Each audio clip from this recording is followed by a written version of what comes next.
So let's talk about song. And I'm going to be going back and forth and playing some songs. Everybody can hear, right? Sure. I looked at RL, I knew what his answer was going to be. All right, so this is where you really get your birds identified. You don't have to worry about any of those spots and streaking and buffy and brown and all that stuff. Forget about it. And I would argue that especially when you can hear the song and you know you're looking at a meadow or a tree or a river, you're just going to nail everything, not just sparrows, but everything else. So I'm big on song.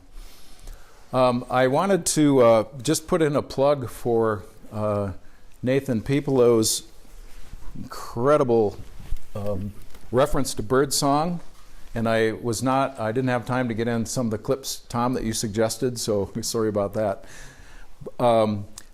So Nathan has got this Peterson Field Guide to the Bird Songs of Eastern North America. He's working on Western North America right now, and it's an utter mind-blower reference to bird song. I compare it to the Oxford English Dictionary. It's so thorough, it's magnificent. It's not something you're going to sit down and read, but if you want to flip open to some song and see all there is to know about it, it's absolutely an amazing book. He's also got a website called Earbirding. And what Nathan has done here in just the last few years is to sort of introduce a more standard set of terminology for describing bird songs. This slide's maybe a little bit out of place, but I wanted to point out, so here's all the birds in the world, all the different kinds of birds, all the orders of birds, ostrich, tinamous, tropic birds, pigeons, and so on. Song learning, which is really a key thing here, song learning only occurs in 3 groups. It occurs in hummingbirds, it occurs in parrots, psittaciformes, and it occurs in songbirds. Well, the songbirds is a pretty big group. It's like almost half of the birds in the world are in this group. So these guys are learning their songs. They're practicing their songs as young birds. They're learning from their parents, from other adults that they hear in their vicinity. If they're mimics, they're picking up songs from other species or calls from other species. But there's only relatively few groups that are doing this. The rest of these birds, when they're born, their song is innate. It's in their head, and they just do that, and that's what they get. These guys tend to be more similar. That is, the songs are more similar to each other, where all these song learners can improvise, mix, and create. And so you get more variation among the different species or different individuals. So Nathan introduces this idea of 7 basic tone qualities. And the 2 I use a lot in describing songs, you'll probably hear me using them in the next few songs, is a whistle, which is like a robin, a clear, unmodulated song or sound, a whistle. You got hooting, which of course is owls, things like that. Clicking, which is pretty self-explanatory. This shows you what it looks like over the time and frequency spectrogram. So clicks are produced by a very short burst of sound with a high frequency range. But it sounds to us like a click. A lot of buzzy or burry songs in the bird world, and especially in the sparrows. Nasal, red-breasted nuthatch, white-breasted nuthatch. There really aren't that many that are nasal singers. Noisy, I don't know. What about sort of the yellow-headed blackbird, the second part of that? That's kind of nasal noisy. It's not, yeah, squawks. They're not whistles, they're not buzzes, they're not hoots, they're noisy. That's kind of the bend, I guess. And then polyphonic, think of bobolink, or if they've been in the tropics, or pendulas. They're very melodic and multi-frequency, but melodic, not noisy, overlaid. Thrushes, yeah. What about meadowlarks? Meadowlarks, that's a good question. It's a whistle. More of a whistle, I think. But their flight songs, they get some other notes in there, so that's a good question. So anyway, his idea is to try to standardize how we describe bird songs. And I've picked up some of these terms, and I haven't yet some others, so I may use some of my own terms. He also talks about 4 basic song patterns, and I really like this. I think this is very useful. Let's start here because this is the simplest. A trill, just the same notes over and over and over again. Doesn't go up, doesn't go down, just chipping sparrow. And we'll listen to that in a minute. Notes that are repeated, but not a trill. I think of rock wren. That's a cardinal, actually. But, you get the idea. The rock wrens are a little buzzier than that. Thank you. And then this idea whether the notes are slow enough to count or too fast to count. And that's kind of interesting. Because if you listen to things like robins and vireos, cardinals, you can count those notes. But if you get into even things like sage sparrows, which we'll listen to, it's just a little bit too quick. It's like, man, I don't know, I can't count those. So these are ways of, again, describing songs. And if you call me on the phone and say, I heard this bird, the notes were all the same, I could count them, then that starts narrowing the possibilities way down right away. And then, of course, pitch patterns, chipping sparrow, brrr, straight across. Again, we'll listen to that. Pretty obvious, up slur, Swainson's thrush, down slur, hermit thrush. I'm not sure about these. Over slur and under slur, smiley faces, basically. I don't think we're going to get into these with songs with our sparrows. So let's start listening to some of these songs, and we'll see what there is to say about them. Let's see, this is not a touch screen.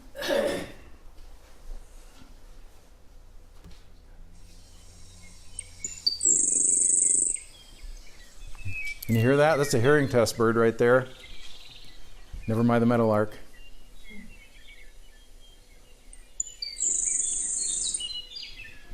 Everybody hear that?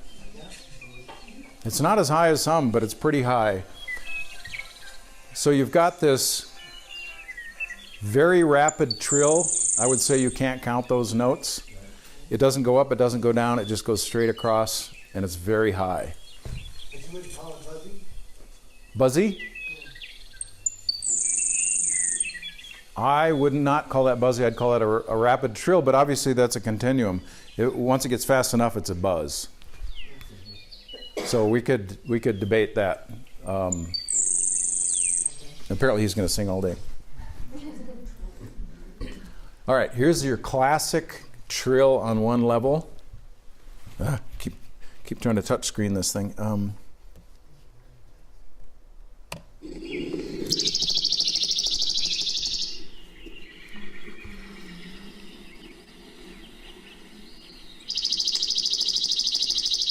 And I also, one word I use with chipping sparrow, it's a dry trill. It's not a melodic trill. When we listen to junco, junco's got more of a little metallic ding going on. This is just like a really kind of colorless, flat. Those are the words I'm using. I don't know if Nathan uses those words. Mechanical. Yeah, straight across. Pay no attention to the things in the background. All right. Love this bird. One of the plainest birds in North America. They have 2 songs. I wrote a paper on their songs. If you want it, let me know. I gave 1 copy to my mom, and I've got the other 99 reprints myself in my garage. No, a couple people cared, not too many. So their most common song is a 2-part trill, very much like a chipping sparrow. It'll win. So typically 2 parts, the first trill a little bit higher, a little bit faster than the second part. That's the most common song type of the short song of brewer's sparrow. Some of them sing only a single trill, some sing 3. Most often it's 2, high and then low. But way cooler than that is their long song that they sing at the height of breeding.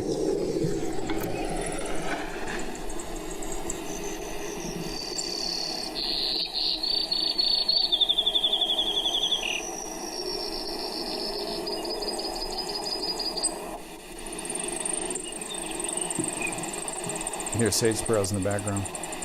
Sorry about the wind noise. I didn't realize that sounds worse than it did in my headphones.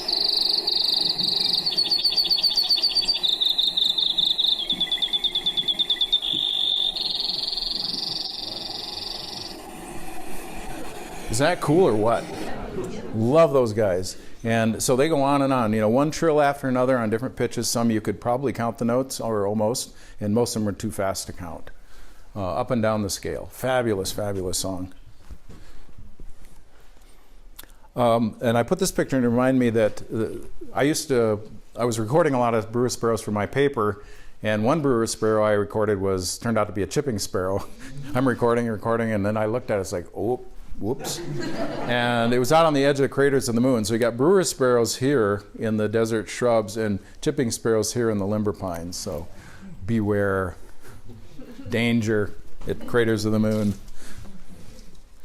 Black throats.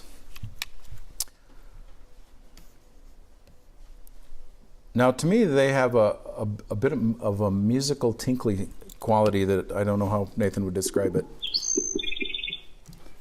Hear that last trill? It's kind of got a little richness to it, a little melody, or a little unlike. Name that bird. Huh? Yeah, says Phoebe in the background. So nice little simple kind of trills, but always kind of a little bit of a melody, a little richness to the tones that I think is very reliable. And the other bird, okay, you can stop. The other bird, there's another bird out there that sounds kind of like that.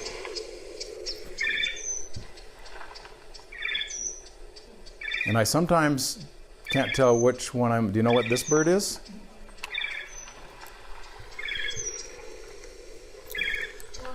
Loggerhead shrike. Especially at a distance, this is one of those 5-minute sound files. Okay. I don't know how to stop. There we go. Oh, it just started over. I don't have control of the sound like I normally do here. Sorry about that. We'll go to the next one. So at a distance, the last part of the black-throated song and the shrike song can sound very similar. It's got a little bit of a melodic, short trill, and that's one thing that I have to puzzle over once in a while, and then maybe even have to try to look at the bird. Imagine. These lark sparrows are just fantastic. They're not only beautiful, but they just got a crazy great song.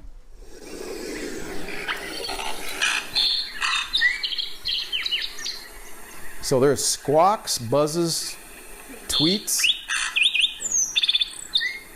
It's like every sort of different note you could want in quality, but all very short, very quick. And nobody else does this. When you're out in the sagebrush country or the foothills, grassland, there's nothing else does anything like that. And they're usually kind of flashing around too, so they're pretty easy to pick off. Lark bunting, not that we're going to have too many of these, but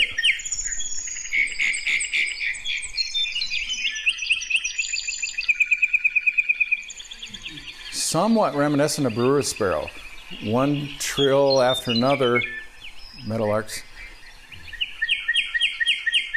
but very kind of slower and louder. And they're usually, when they're singing, they're usually on the wing.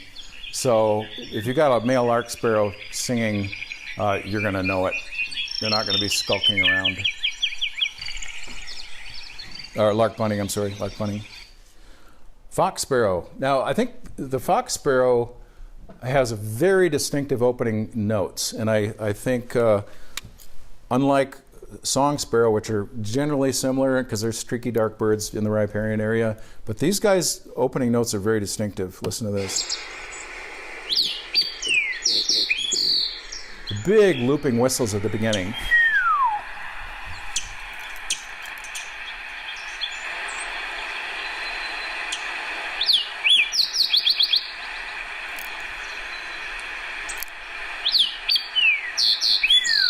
You'll hear those big pitching or up.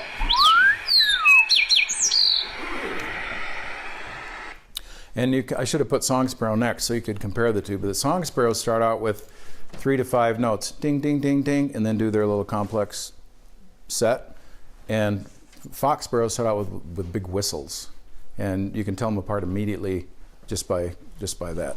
Okay, dark-eyed junco like I said, it's very much like a chipping sparrow, except that the quality of the notes are more, have a little bit more of a tinkle or a metallic to it, in the way I hear it. It's not so flat, so dry. It's still kind of mechanical, but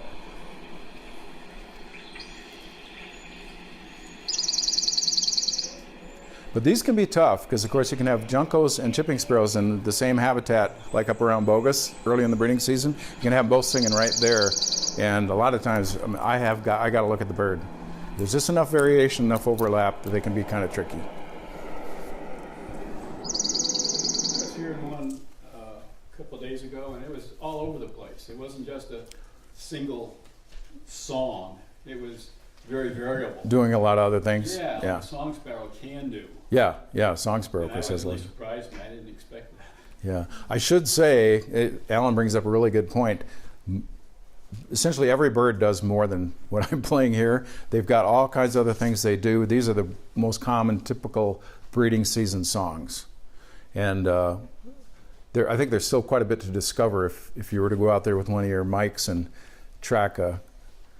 pick a species, track it for days, especially during the breeding season as it goes through the cycle, and keep recording. You're probably going to pick up stuff that no one's ever recorded. I think there's a lot of discovery there. White-crowned sparrow, to me, again, the opening notes tell you everything you need to know about this song, this bird. This long plaintive whistle to start out with.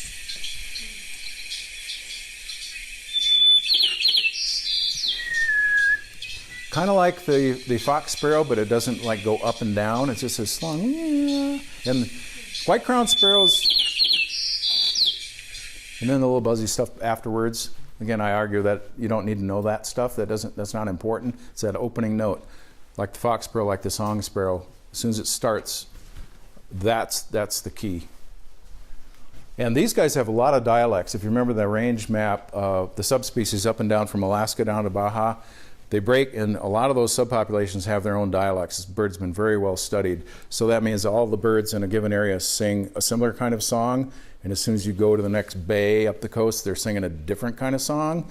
But all the ones I've ever heard have these long starting notes. The rest of the song might vary. Okay, best song in the world, of course.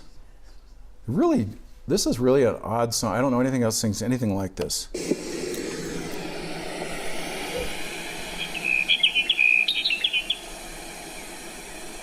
Really low-pitched, buzzy. I don't know, is that buzzy to you? Or not quite?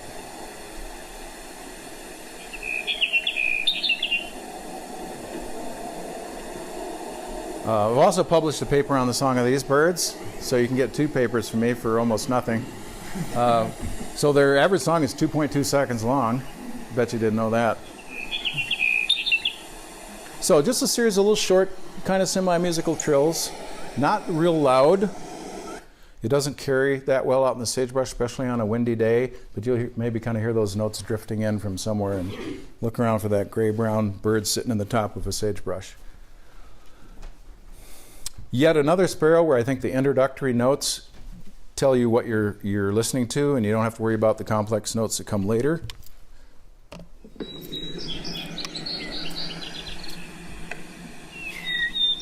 High notes, tee, tee, and they're out in the meadow or out in the high sagebrush. Jumble, jumble, jumble, jumble. Very distinctive. Very, very, very distinctive.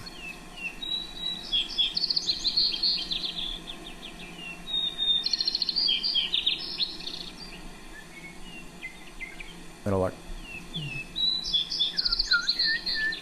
Listen to him, and I think you'll agree with me. This is a really pretty reliable song pattern. Okay, savanna sparrows. It's kind of like grasshopper sparrow in the quality of the song. Come on.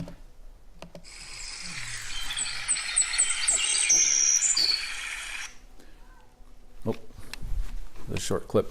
So a couple of little notes, and then that real high-pitched zzz, just like a grasshopper sparrow does.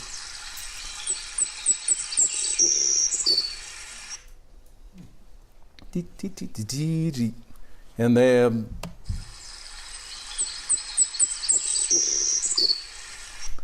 so you're in a grassy meadow and you hear that. You don't need to see the bird. You may not see the bird. I think pretty different from all the others. Everybody knows song sparrow, right? So for me, again, it's the introductory notes that give you the song sparrow. I can't remember how many this has. 3, 4, 5, D, D, D, D, and then some other stuff. So would that have 3? Yeah.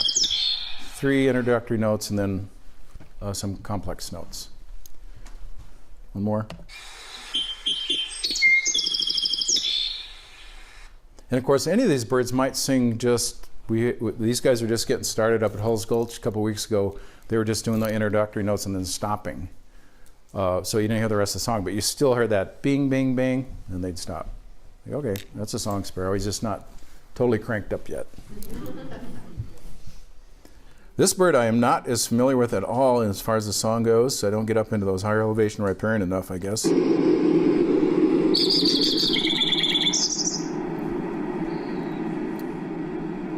western wood pewee in the background.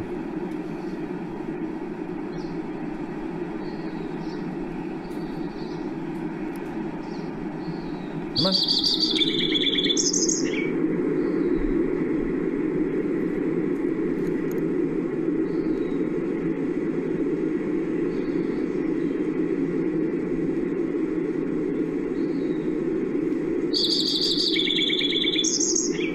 So I don't know how reliable, does anybody know this bird very well? I don't know how reliable that pattern is. It's almost like a song sparrow, only faster, and maybe 8 or 10, almost to a trill to start the song. I usually figure out Lincoln sparrows by habitat and elevation. And then of course if you look at them, you got them, but I'm not that familiar with this song. So I can't tell you anything else about it. Anyone got Lincoln sparrows in their back pocket? Okay, so that's one to work on. Green-tailed towhees, really nice jumble of some version of Drink Your Tea plus a bunch of other notes. And the only thing is I sometimes confuse green-tailed towhees with our spotted towhees, which typically sing a much similar song. We'll listen to them next.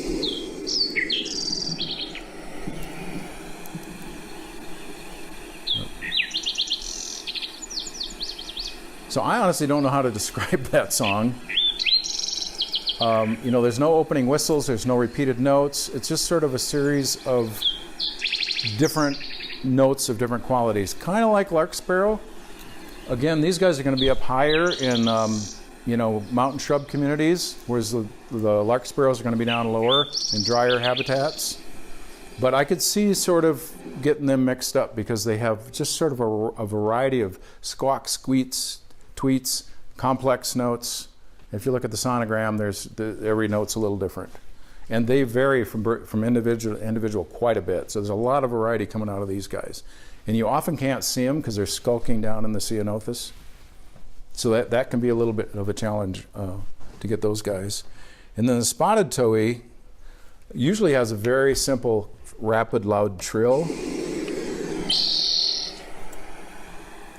In the east, they do Drink Your Tea, but out here they just go tea. So once in a while, I'll throw in a few other notes, but this is typically what I hear around the Great Basin.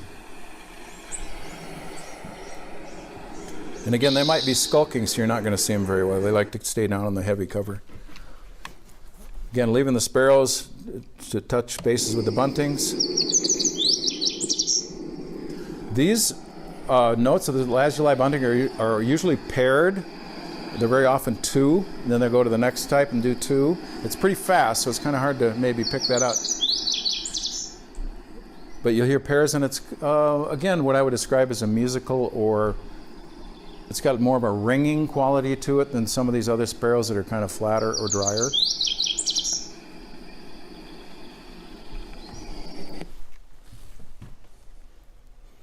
Everybody knows house finch, right?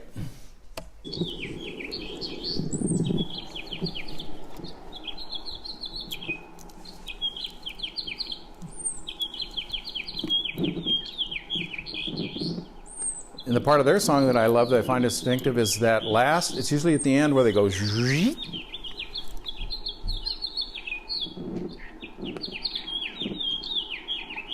Zhreet. He's doing about every other song. So a lot of rapid, jumbly notes. We're hearing them all over town. It's a good one to listen to. And you very often hear that zhreet. And these birds are all over the West. And a few times I can't tell if I'm listening to a Cassin's finch or a house finch. And then I'll hear that zhreet. And it's like, okay, house finch. Speaking of who? So Cassin's.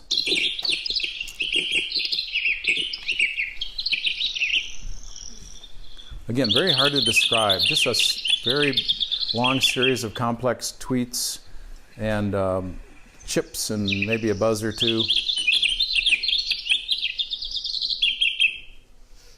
But you never hear that zhit type note in this guy. They're a little bit more musical. And with habitat and any kind of look at it all, to see that eye line and those streaks, then you know which finch you're looking at. Oh, house sparrows. I get tired of counting these in my neighborhood. I walk my dog every day. I'm in town, 3-mile loop, and I count everything for eBird. It's like, there's 50 to 80 house sparrows. It's like, I'm going to estimate them tomorrow. It's like the most uninteresting vocalization on the planet, I think. I mean, that's it, right? They do it more or less, mostly more. But they're a happy bunch, they're always 10 or 20 and they're all just having a good old time, so shouldn't be critical. All right, well, I guess we're to the end of the songs already. I love songs. Should stick in some more for next time.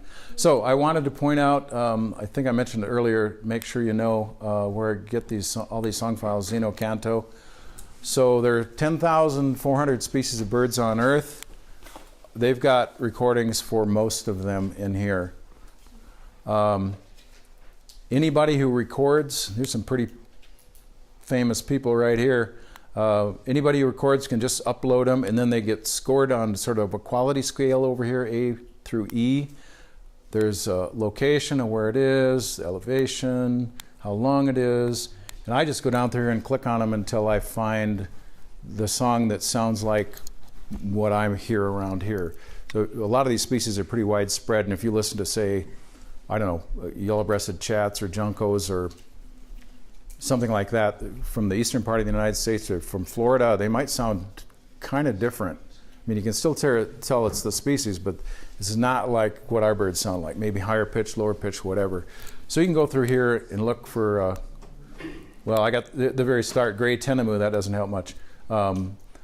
And then there's some other things you can do. And then over here, this little obscure little down arrow is the download button where you can download the sound file and then just plunk it into your PowerPoint or put it on your listening, your playlist or whatever it is you want to do. And it's cool for some of these birds that vary a lot, or if you're just like, man, I just can't get the dusky flycatcher figured out. You can go on here and listen to 100 different dusky flycatchers.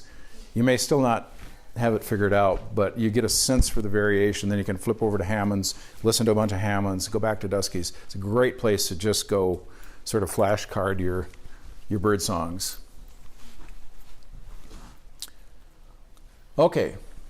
Hey, we're going to finish up. Time to see some basketball. No, half the room doesn't give a what about that. So let's talk about habitat.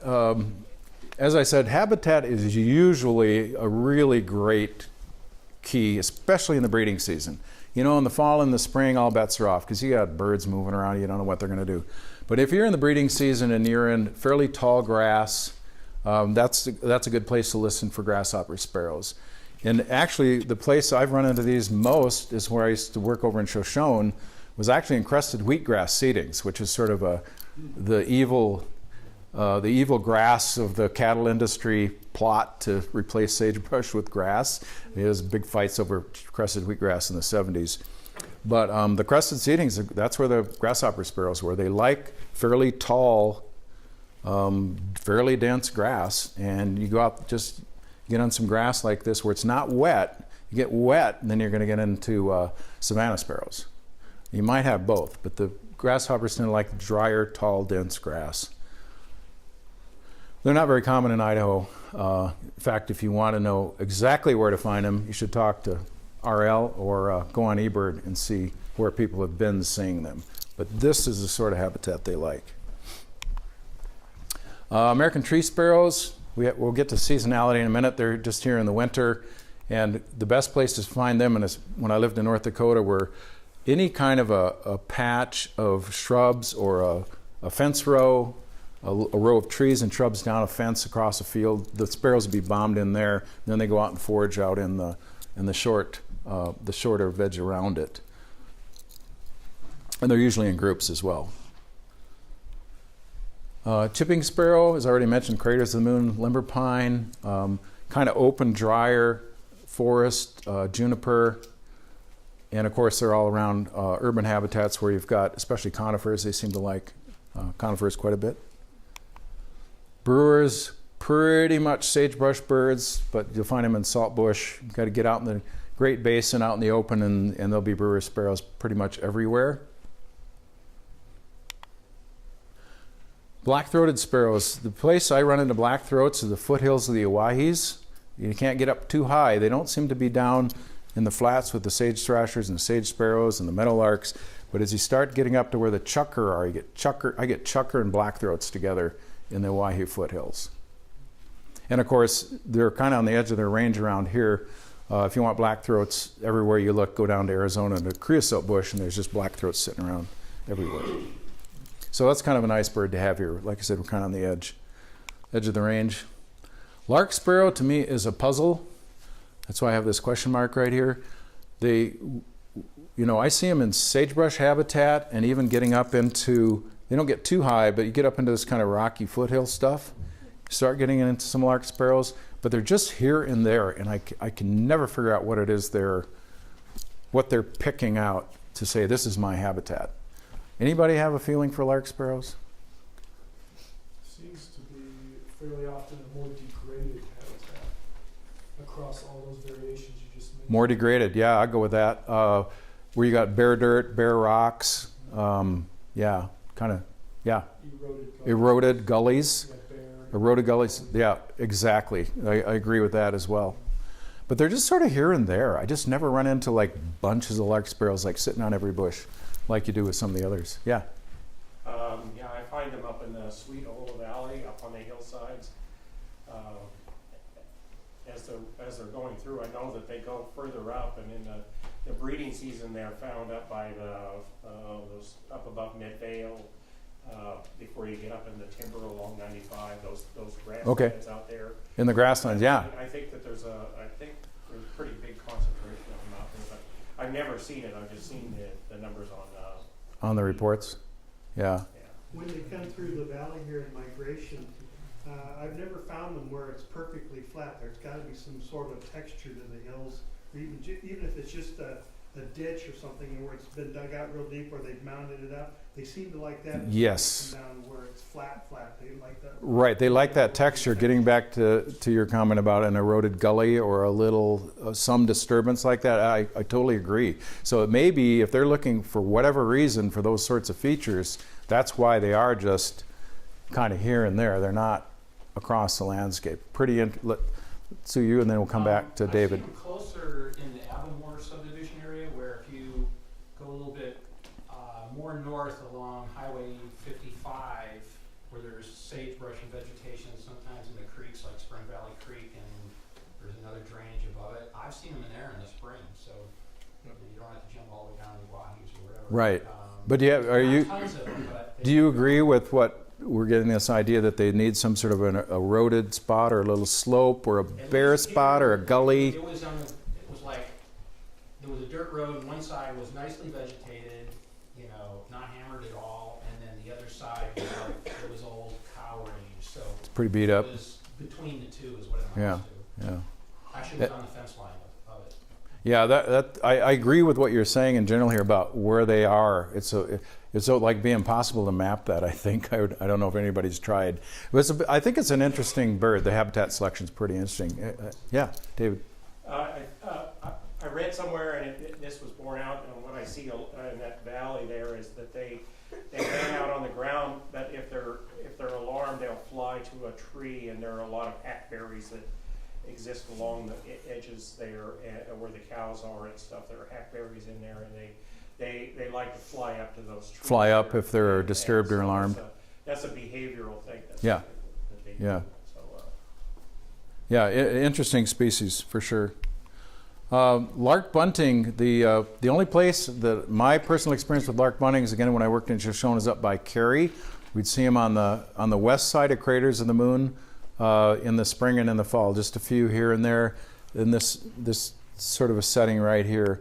So real, again, very much on the edge of the range around here, very common in the taller prairie and alfalfa fields of the Dakotas. Yeah. I've seen the same kind of habitat up near Mayfield.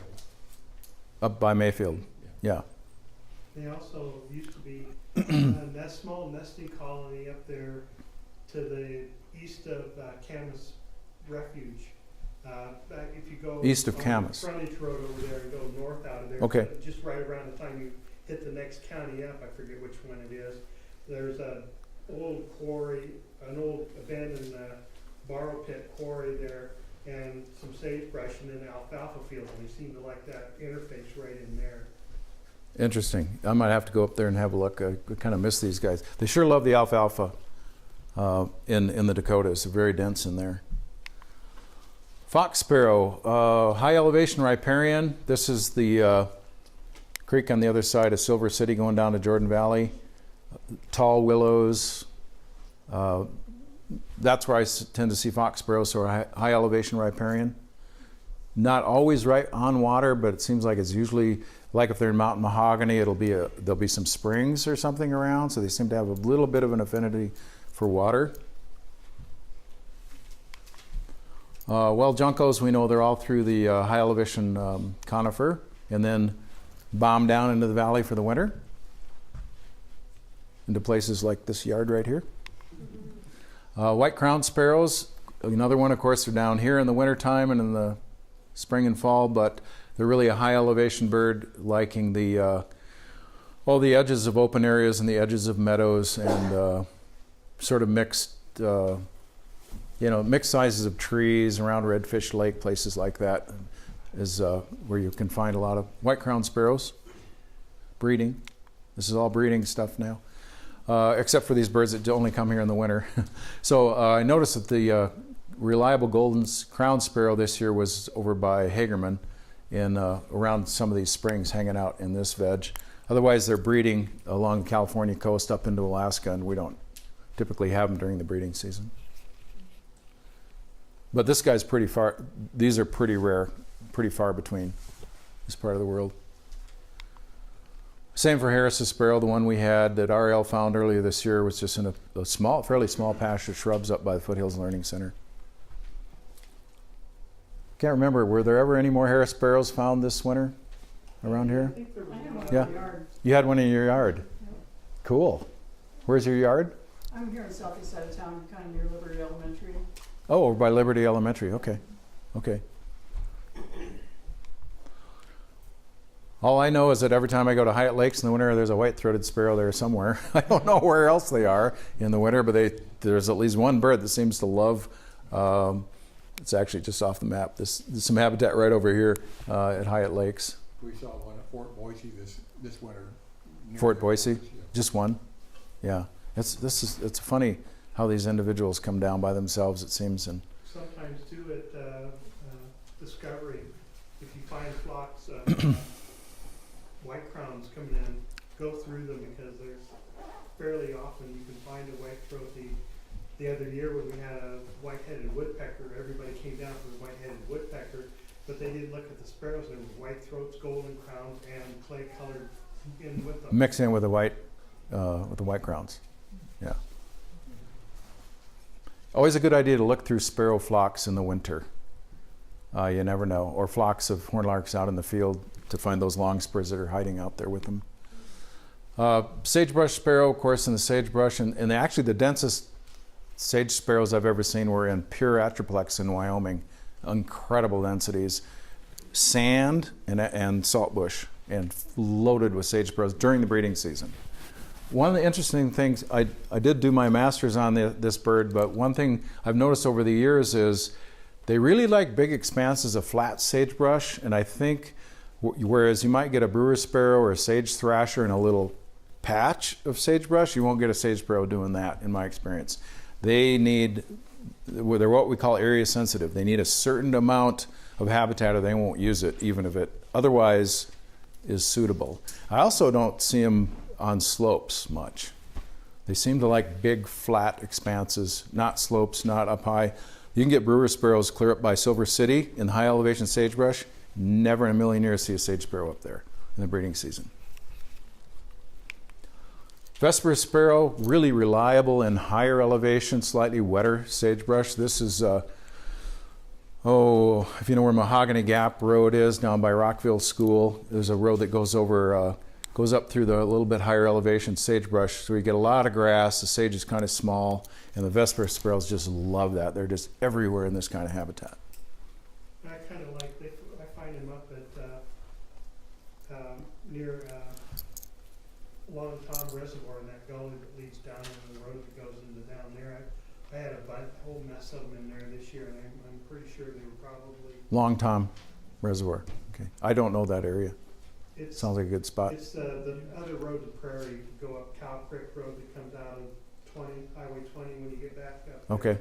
And there's a little sign that says Prairie, and then you turn off and says road not winter maintained. Okay. You go up a couple more miles, and there used to be a sign there, but all there is what used to where the post used to have the sign, and there's a track that leads back down into there. Okay. Yeah. So They're up in High Valley also. yeah, and they're actually pretty widespread. I mean, I do breeding bird surveys over on Sheldon National Wildlife Refuge, which is high elevation sagebrush, and there's just Vesper sparrows all through there because it's wet and there's a lot of grass in the habitat.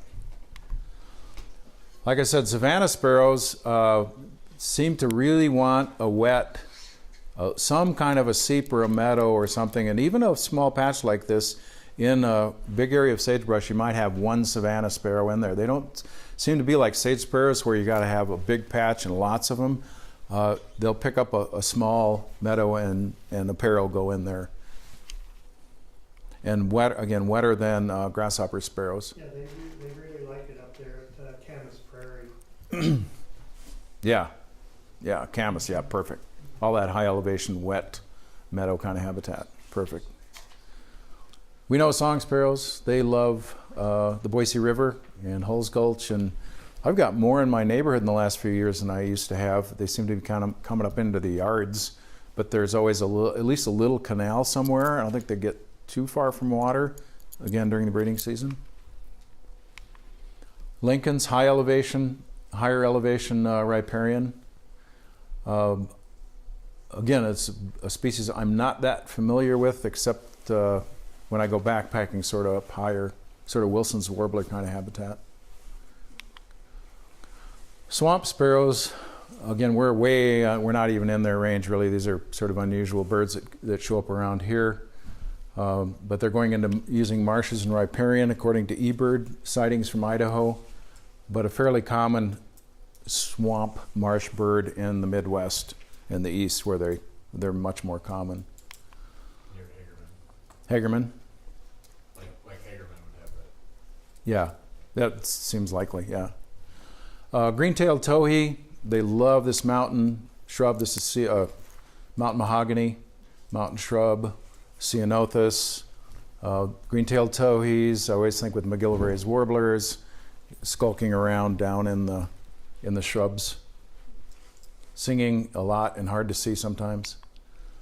Spotted towhees really overlap with green-tails in a lot of places, but in my experience, spotteds are using a little bit drier habitat and maybe a little bit lower. Again, if you go up to Silver City, you might go through some spotted towhees and then you'll hit green-tailed towhees. Going back down the other way, the same thing. Maybe even a little bit more open, not so dense. The green-tails seem to really like pretty dense shrubs. whereas spotteds would be in this sort of stuff. And then in rocks and little gullies and places like that too seem to be to their liking. Buntings are pretty widespread, but they really like sort of small saplings, semi-open, edge kind of habitat. You get up to like the University of Montana at Missoula, all those hillsides, they've got lazuli buntings in the shrubs there. I haven't seen that sort of thing around here. More like this habitat right here. Of course, house finches love urban habitats, but it's interesting too. Like I said, you'll run into them out in juniper habitats, like way out in the middle of nowhere. There'll be a couple house finches and a patch of juniper. Cassin's finch, mostly up in the higher elevations. Once more, Silver City area, you'll leave house finches behind and get up and there'll be all Cassin's finches up there. There's a really cool spot. I don't know if anybody's noticed this. If you go up the road to Silver City, after you climb up, before you get to the river crossing on Sinker Creek or whatever it is, there's a single, I think it's a juniper on the left side of the road, and on the right side is kind of a cut. It must be a mineral road cut. And 19 times out of 20, when I go up there, there's 40, 50 Cassis finches on that rock face, I assume licking salt out of the rock, and then they flush over and land in that tree, and then they go back. So if you want to look at a bunch of Cassin's finches pretty reliably, next time you go up to Silver City, watch for that. It's after you wind up a bit and you start going back down the other side, that narrow switchbacky spot. The Grape Mountain is another good place for them back there too. Which one? Grape Mountain. Grape Mountain? It's on the other side of Lucky Peak. Oh, okay. You kind of have to go back and come back around, and they've got it gated off, but if you walk back in there, I helped do some blackback woodpecker tracking one summer, and they were all over the place back there. Okay, good. Longspurs are typically, now we're getting again to these birds that are very rare and here in the wintertime. Like I said, flocks of horned larks or flocks of small birds out in bare fields or flying around, hard to see, but they might be hiding with the horned larks. If you want to see Lapland longspurs, it's better just to go where they breed. Same for Harris's sparrows and some of these others. Snow bunting, it was really cool to see on eBird where all the snow buntings have been seen. They seem to be pretty reliable as you head up to Camas Prairie, just before you get into the prairie through that little bit of, you may recognize that little bit of sort of rocky foothill stuff before you get onto the main part of the prairie. That's where all the snow bunting sightings are, right in that one fairly short stretch. I have seen them out in the Uwaihi uplands just once. I had a flock like halfway down Mud Flat Road. Yeah, somebody had some sightings at Bonneville Point this past winter for 2 or 3 times. Bonneville Point, okay, cool. Yeah. Okay, we're going to be, where are we? It's 3 o'clock.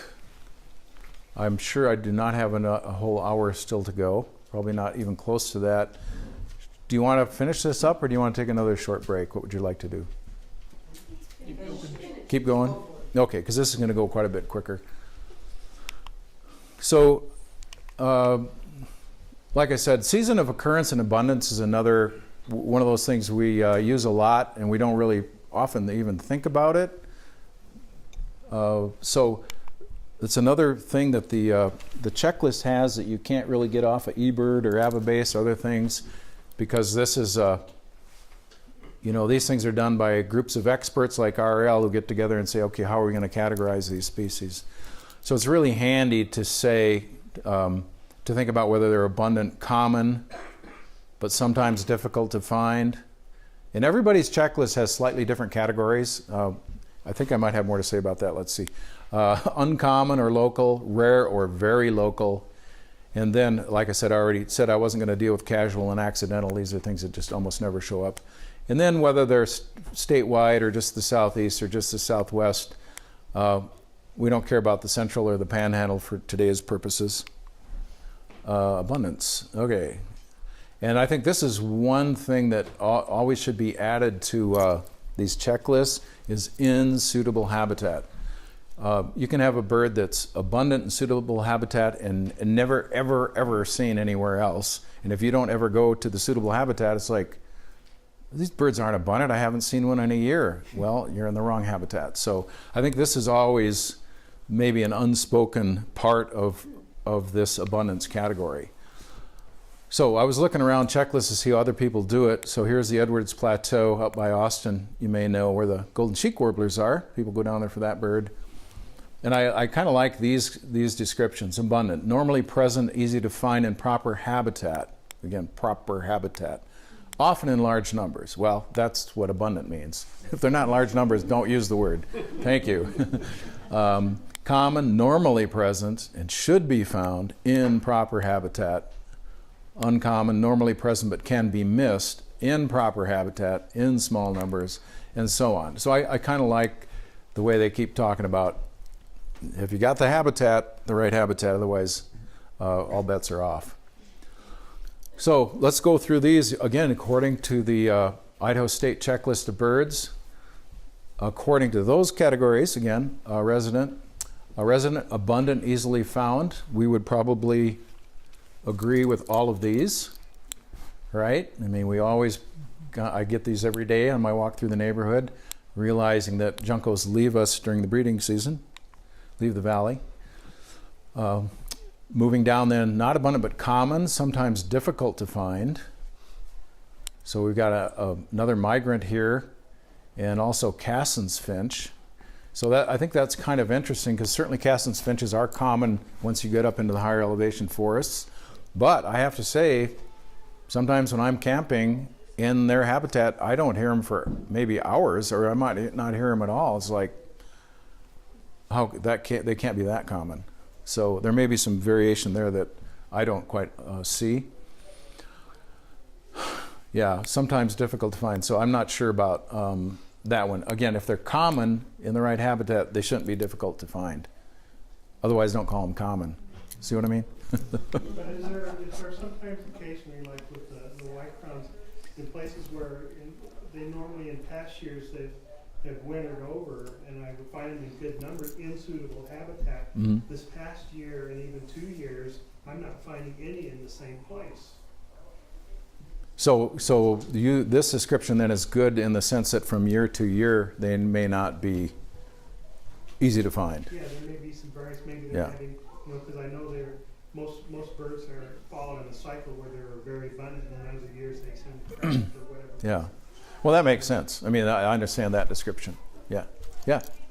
On the finches, they're a little bit tricky because as finches, they move around in flocks. Mm-hmm.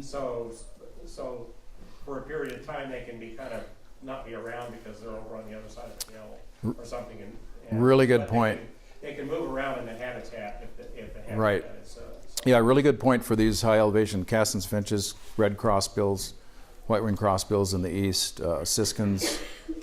Good point. Any of these birds that are nomadic and track resources may come and go, as RL also said. Was there another hand up? Okay. Nope. Okay, now we're going to summertime. The first category was resident birds that we're going to see all year round. So summer, abundant, easily found. I would probably agree with both of those. Summer, common, in suitable habitat. Yes, not so sure. Yes, yes, yes, yes, yes, yes. So I think these are pretty good. We already talked about lark sparrows being kind of like, what's going on with them? Summer species that are uncommon or local. So I thought it was interesting, again, we were talking about blackthroats really being, these are creosote bush breeders. If you want to see them, go down into Arizona. And it's kind of interesting to look at their distribution, their breeding distribution here. Just few pockets all the way up into this northern end of the Great Basin, the sagebrush way up in Washington State.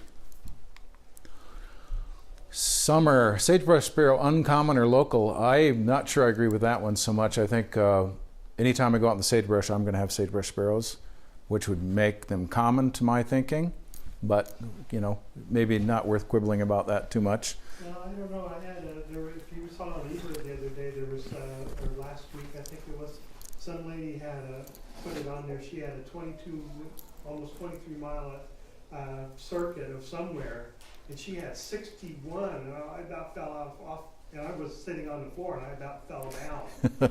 61 sage sparrows? I had Sagebrush sparrows? I had no idea where she got them. Yeah. No, like I said, I think if you're out in sagebrush country in the breeding season, you're going to have sagebrush sparrows. And you're going to have as many as you like. But that's me. Yeah. I think you mentioned earlier that they need a large expanse of Right. sagebrush. And I know in Washington, when we used to go see sagebrush, we'd have to get almost permission from the bombing range out there, which was the only really The big habitat. big sagebrush country Yeah. to go see those things. And so I've run into this where you'll be out in sagebrush, and it'll even appear to be fairly good size, but you won't run into sagebrush. I mean, it'll be Sagebrush a sparrows. smaller chunk. Yeah. Yeah, definitely area sensitive. Grasshopper sparrow, eastern bird really. Coming in through, you can see the map here as well as I can. Pretty hard to come by unless you know those special places to go. So rare, certainly local. I think that's a very good descriptor for that bird. Migrant, no, none of these sparrows are described as abundant or common as migrants, for what it's worth. Fun fact, I guess. Migrant, uncommon or local, at least uncommon, certainly local. American tree sparrows, here and there, like Harris sparrows and some others. Snow bunting, same thing. Just kind of showing the breeding range and the winter range and the southern extent of their scarcity. So this is actually this is from All About Birds. Yes, we're simply part of the non-breeding habitat. It doesn't really tell you anything about abundance. That's why the checklist is quite helpful. It gives you a lot more detail than these websites in some cases.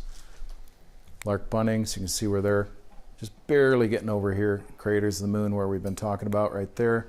Rare, certainly very local. I think it's a really good descriptor for that bird. Very local. Same for golden crowned sparrow. West Coast bird. Same for Harris's sparrow. And we're lucky to get a Harris's sparrow over here, right? This is where they are in the winter. And if you really want to see them, that's the place to go. It's like Lapland longspur. White-throated sparrow, rare, very local, absolutely correct, good classification. Not even shown as being part of the range, but super abundant in the boreal forest, wandering all over the east. Swamp, sort of a similar pattern. Lapland longspur, same thing. Okay, now we get to winter. We've gone through resident, summer, migrant, and winter. We are getting almost to the end here. Abundant or common.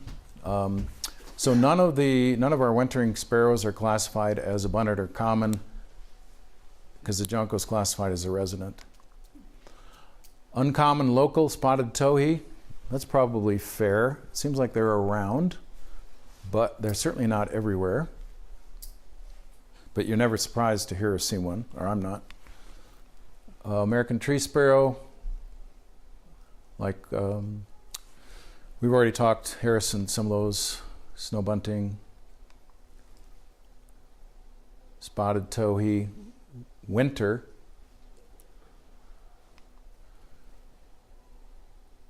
I have a tree sparrow in there twice. Golden crown, winter. So all these maps are the same for the winter and the migration. They're both part of the same map. So, so that's not really adding anything new. So let's skip over all that. So Lincoln sparrow, rare. Very local. Totally agree with that. Look at their non-breeding range. They're really bailing out pretty far south, way into Central America. Swamp sparrow, another eastern species, basically. Okay, the last little short bit. Like I said, I think this is really the least useful here. Yes? I just one thing before you leave all that. So I'm not sure, in my mind, I've got a great idea what local or very local means. Can you give me an example? Is it like people are saying, well, I can find this bird at Camas Prairie, but I may not see another similar habitat on Right. the other side of the state, or is that what? That's what it means to me, is that, yeah, exactly that. It's, you've got this habitat, it all looks right, but they're only always found here. Okay. For some reason we probably don't quite understand. So local. So probably a local also means reliable. Like if you know those local spots, you can go and see that bird. But yeah, if you go to 10 other spots that look like that, they're not there for some reason. Thanks. That's what I think local means. Very local, worse yet.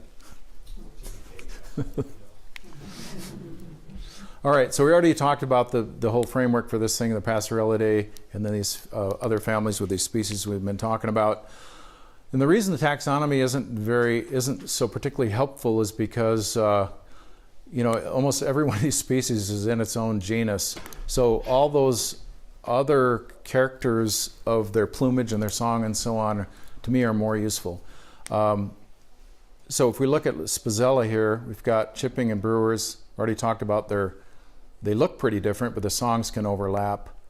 All these big Zonotrichia sparrows, big guys with distinctive songs or distinctive plumage. There's 3 Melaspizas, songs, lichens, and swamps. Pretty distinctive by habitat, by song. In other words, knowing the taxonomy doesn't really add, I don't think it adds anything to your distinction. And then 2 Pipelos in the towhees. The sort of things you get if you look at how these genera are described in some authority, you'll get, you know, this sort of thing. This is just sort of for fun. Again, I'm not sure it's so useful. The Spizellas are small. Well, small is compared to what, right? And then maybe not, if you think 5.5 is small and 6 is not small, you know, thanks for nothing, right? So sometimes the long notched tail is, you know, you may say, oh, that's a Spizella. Well, maybe you'll do that. What I think is interesting, I didn't talk at all about really here, is the behavior which we think about. It's interesting to think about these sorts of facts, that these guys tend to be gregarious in the non-breeding season, and not all of these sparrows are gregarious in the non-breeding season. So that's kind of a behavioral clue that we probably use. So all these big, so there's big. Okay, let's see what's small. Small is 5.5 inches. Large is 6 3/4, so to 7. I don't know. I guess that's fair. That's kind of different, kind of big, relatively big. Certainly, I think we do use size for these Zonotrichias. Large bill, heavy body. I don't know about the long tail so much, but they seem to be bigger. You're just like, oh, that's a Zonotrichia. Also gregarious, so they're flocking up as well in the non-breeding season. Melaspizas, I had never thought about this till I was reading up in the sparrow book. Not gregarious in the non-breeding season. So think, did you ever see a flock of song sparrows? No, I have never seen a flock of song sparrows. Certainly never seen a flock of these others either. So they're not small, but almost small, right? The small is 5.5. These are 5 3/4, not small. Long rounded tails pumped in flight. A behavioral clue, that's pretty good. That's a good one. I haven't really used that. I'm going to try that one out. What's that? It works. It works, does it? Okay. David Potter is vouching for the long tail pumped in flight. Obviously the towhees are quite a bit bigger, have long tails. Again, not gregarious. Interesting. I never really thought about it. But yeah, there's a towhee here, there's a towhee there. You've seen flock of towhees? A couple of examples. Like how many? A dozen. A dozen towhees. Spotteds? Yeah. Really?